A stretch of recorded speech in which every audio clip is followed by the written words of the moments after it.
अस्सलाम वालेकुम। जमात शशुम इल्म रियाज़ी सबक नंबर 3 है। सही आदात लेसन नंबर 1। नंबर 1 है तबई आदात। गिनती के आदात को हम तबई आदात कहते हैं।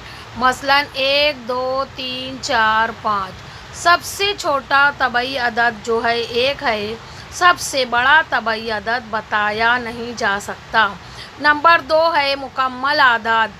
गिनती के आदात में सिफर को शामिल करने पर मुकम्मल आदात का सेट बनता है। 0 1 2 3 4 5 6 डैश डैश। सबसे छोटा मुकम्मल अदद जो है 0 है और सबसे बड़ा मुकम्मल अदद बताया नहीं जा सकता। 3 नंबर जो है सही आदात।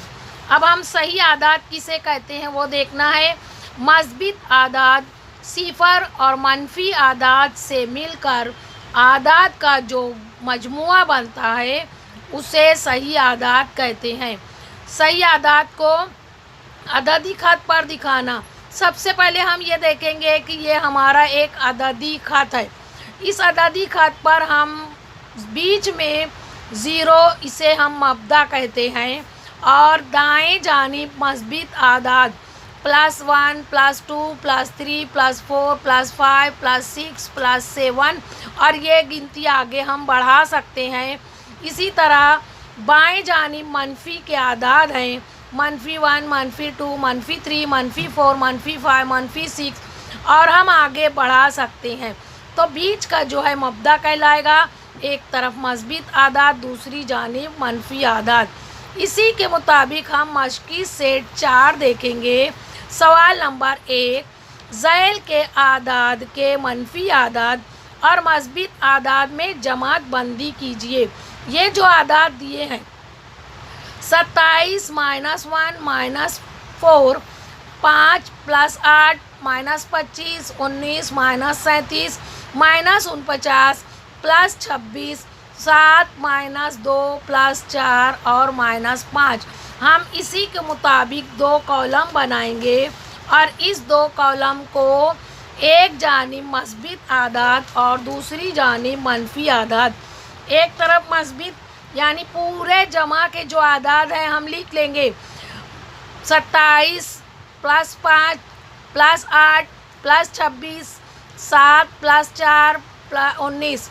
अब मनफी आदात में जितने मनफी आदात हैं हम वो लिख लेंगे -12 -4 -25 -37 -49 -2 -5।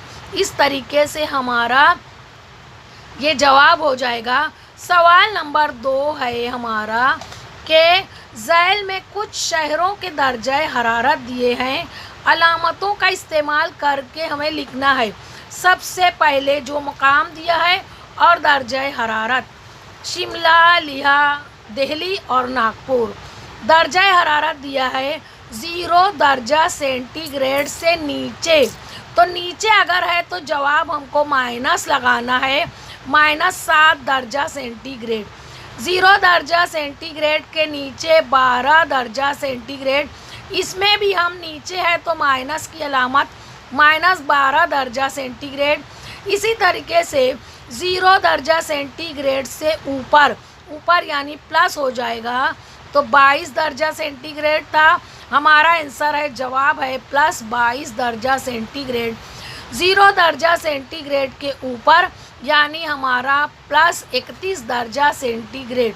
इसके आगे का सवाल इसी तरीके से है कि ज़ैल में की मिसालों में आदात को अलामतों का इस्तेमाल करके लिखना है।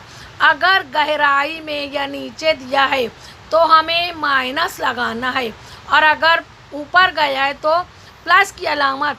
जैसे एक आबदोश सतह समंदर से 512 मीटर गहराई में है तो गहराई है मतलब हमारा -512 है। इसी तरीके से हिमालय की सबसे ऊंची चोटी माउंट एवरेस्ट की बुलंदी। अब यहाँ ऊंचाई पर गया है 8848 तो हम प्लस लगाएंगे +8848। इसी तरीके से ज़मीन से 120 मीटर फासले पर उड़ने वाला पतंग तो ऊपर गया है तो यहाँ प्लस 120। इसी तरीके से ज़मीन दोज रास्ता ज़मीन के नीचे 2 मीटर गहराई में है तो नीचे गया है यहाँ -2 गहराई है। इसके आगे हम देखेंगे। अल्लाह हाफिज़।